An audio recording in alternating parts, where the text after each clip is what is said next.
Hi, it's Steve. Today we'd like to show you how to change the friction cable for the door on your dishwasher. It's a really easy job. Let me show you how we do it.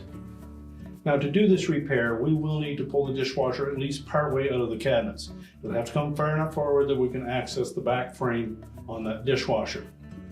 In most cases, your drain hose and your inlet water line will be long enough that you should not need to disconnect. Now if the cable is still intact on your dishwasher, we simply need to stretch that spring enough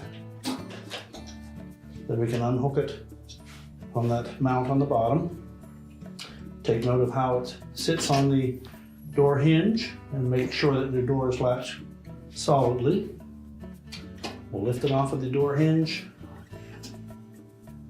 detach it from the spring, reconnect to the spring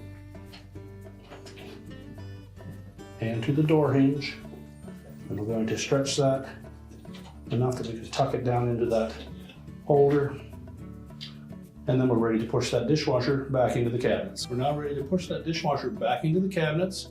We'll reconnect the two mounting tabs to the bottom of your countertop, turn on our inlet water supply, reconnect the power, and your repair is complete.